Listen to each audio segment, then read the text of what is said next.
Hello दोस्तों, एक बार फिर से आपका बहुत बहुत स्वागत करते हैं हमारे YouTube चैनल विपिन इंसा में। तो दोस्तों, हमने इससे पिछले भाग में मैथ का एक चैप्टर पढ़ाया था आपको, क्षेत्रफल। आज हम उसी सीरीज को आगे लेके चलते हैं। इसमें आज हम आयतन पढ़ाएंगे आप लोगों को, ठीक है। तो चलिएगा, वक्त जाया ना करते हुए शुरू करते हैं आज का भाग आयतन का। कि आयतन, किसी भी आकृति का आयतन आप किस तरीके से निकाल सकते हो। अगर आपके एग्जाम में आयतन संबंधी सवाल आते हैं तो आपके लिए यह वीडियो बहुत ही लाभदायक होगी। तो चलिएगा दोस्तों, देखिएगा कि एक कमरे की लंबाई, चौड़ाई, ऊंचाई क्रमशः 12 मीटर, 10 मीटर, 8 मीटर, कमरे का आयतन और चारों दीवारों का क्षेत्रफल बताना है हमें। कितना होगा दोस्तों, ठीक है, कि चारों दीवारों का क्षेत्रफल बताइएगा कितना होगा। सबसे पहले मैं आपको बताऊं इसकी आकृति किस तरीके बनेगी। एक कमरे टाइप में बनाइए ऐसा करके, ठीक है दोस्तों। थोड़ा बड़ा सा बना दो जिससे आप लोगों के समझ में आ जाए, ठीक। ये इस तरीके का होता है। याद रखना कि अगर उसमें लंबाई, चौड़ाई और ऊंचाई दी हुई हो किसी भी सवाल के अंदर, तो याद रखिएगा कि वह हमेशा घनाभ में काउंट होता है, कि वो आकृति घनाभ की है, ठीक। क्योंकि लंबाई, चौड़ाई और ऊंचाई घनाभ के अंदर ही हुआ करती है। देखो भाई, 12 मीटर इसकी हो तो 12 मीटर यानी लेंथ होगी इसकी 12 मीटर। ये चौड़ाई यानी ब्रेथ कितनी होगी इसकी 10 मीटर। ये और हाइट जो होती है इसकी, ये हाइट होती है इसकी, ये होगी 8 मीटर, ठीक है दोस्तों। तो यहाँ पे लिख दूं मैं, यानी लेंथ जो हुई इसकी 12 मीटर, जो उसकी ब्रेथ हुई यानी चौड़ाई उसकी हुई 10 मीटर, और उसकी जो हाइट होगी वो हमारी हुई है 8 मीटर, ठीक है दोस्तों। मीटर में है ये भी आपको बहुत ही याद रखना है। तो सबसे पहले क्या निकालते हैं कि इसका आयतन। अब ये घनाभ की आकृति का है तो हम याद लगाएंगे क्या, घनाभ का आयतन। तो दोस्तों, घनाभ का आयतन क्या होता है, लंबाई गुना चौड़ाई गुना ऊंचाई, ठीक है। लंबाई कितनी हमारी 12 गुना 10 गुने 8, यानी 12 की करेंगे 120 मल्टीपल 8, 12 8 96 960 मीटर की क्यूब, ठीक है। तो इस तरीके के सवाल आपके सामने वहां पर आएंगे और आपने ऐसे इसको हल करना है। यानी लंबाई, चौड़ाई और ऊंचाई इसका घनाभ का आयतन होता है, और आयतन को मीटर की क्यूब में लेते हैं, ठीक है। तो इस तरीके से हल करना है। अब आगे चलिए, इसी सीरीज में इसने पूछ लिया कि चारों दीवारों का क्षेत्रफल बताना है, भाई कितना होगा। तो चारों दीवारों का क्षेत्रफल के लिए मैंने आपको फॉर्मूला पढ़ाया था कि चारों दीवारों का क्षेत्रफल, भाई चारों दीवारों का क्षेत्रफल क्या होता है, 2 into L plus B into H. ये फॉर्मूला लिखाया था मैंने, याद होगा आपको। तो अब 2 इंटू लेंथ कितनी दी हुई है उसकी 12 प्लस के 8, सॉरी ब्रेथ उसकी 10 है, तो प्लस के 10 इंटू 8, यानी 2 12 और 10 कितने हो गए 22 मल्टीपल 8। अब ये सारे गुना में हो जाएंगे भाई, ठीक है, ये भी हट जाएगा। तो 22 दूनी 44 हो गए मल्टीपल 8, ठीक है। यहाँ पे लिख देता हूँ इसको मैं थोड़ा सा ना, आप समझ लियो कि यहाँ पर जिससे आपको सरलता से सही दिखे, ठीक है। ये आ जाएगा 8 चौके 32 का 2, ठीक है, 3 हो गया। 8 चौके 32, 33 34 35 यानी 35। ये इसका क्षेत्रफल निकाल रहे हैं तो मीटर के स्क्वायर में। याद रखिएगा, अगर क्षेत्रफल होगा तो मीटर स्क्वायर, आयतन होगा तो मीटर की क्यूब, और अगर उसका परिमाप पूछ लेता है तो वो मीटर में होगा, ठीक है, यानी लंबाई में उसको हम यहाँ रखते हैं।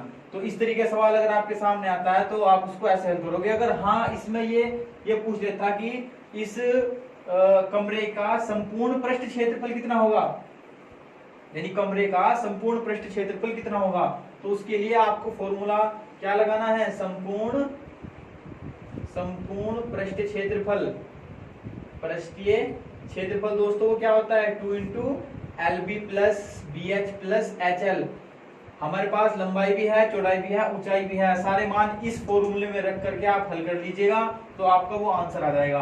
तो आपको उम्मीद करता हूं कि सवाल समझ में आ रहा होगा कि भाई जैसे लंबाई, चौड़ाई और ऊंचाई दी तो वो घनाभ होगा।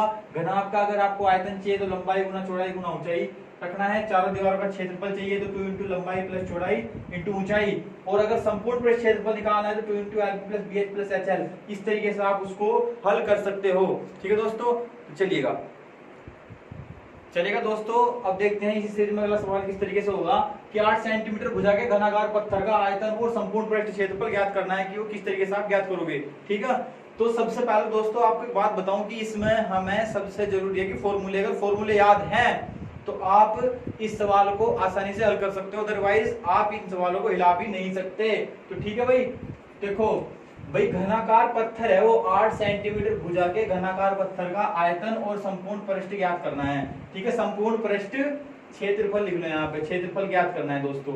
ठीक है, तो सबसे पहले मैं आपको घन बना करके दिखाता हूँ किस तरीके से होता है घन। घन दोस्तों ऐसा होता है कि इसकी सभी भुजाएं बराबर होती हैं। ठीक है दोस्तों, सारी भुजाएं अगर यह ए है तो सारी ए ही होंगी। ठीक है, ए तो 8 सेंटीमीटर की भुजा यानी ए बराबर 8 सेंटीमीटर। यहाँ पर ए का मान जो दिया यानी भुजा जो दी है उसकी 8 सेंटीमीटर। तो इसका आयतन निकालना है दोस्तों। तो घनाभ है ये, सॉरी घन है, घन का आयतन दोस्तों, घन का आयतन क्या होता है? घन का आयतन, घन का आयतन होता है ए की क्यूब। ए मतलब भुजा की क्यूब यानी 8 की क्यूब इज इक्वल टू 8 गुना 8 गुना 8, 8 अट्ठे 64 अट्ठे 512 सेंटीमीटर क्यूब इसका आयतन हो जाएगा। अब इसमें संपूर्ण पृष्ठ क्षेत्रफल पूछा हुआ तो घन का संपूर्ण पृष्ठ क्षेत्रफल वो क्या होता है दोस्तों? वो होता है 6a स्क्वायर यानी 6 इंटू ए का मान 8 है तो 8 का स्क्वायर यानी 6 इंटू 8 का स्क्वायर 64, 6 चौके 24, 4 2 हो गए, 6 छिके 36, 37 38।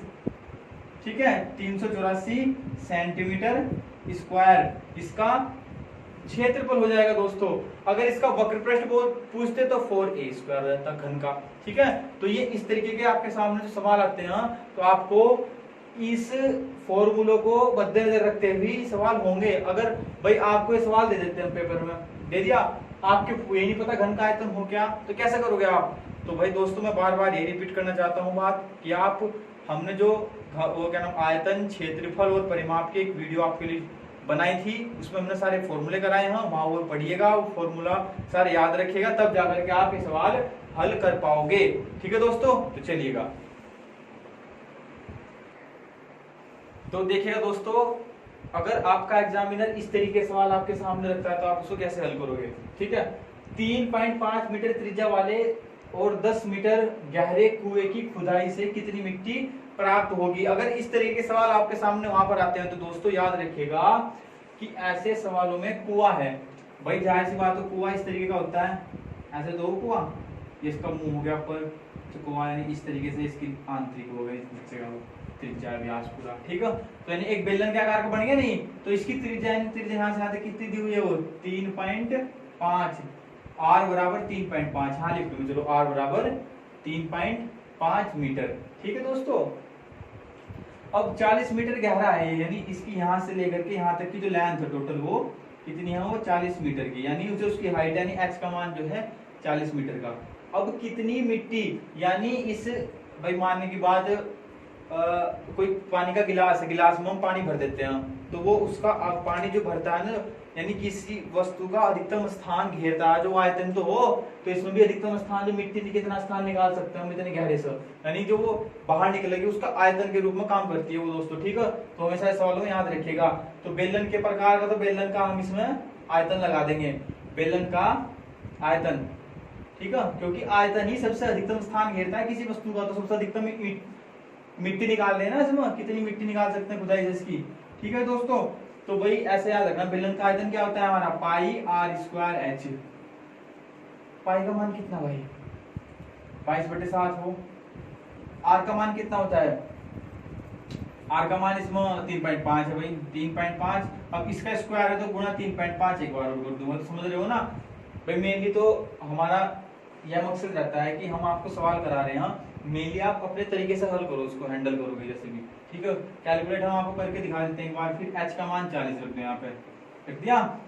तो भैया 7 से काटेगा, 7 पंजे 35.5।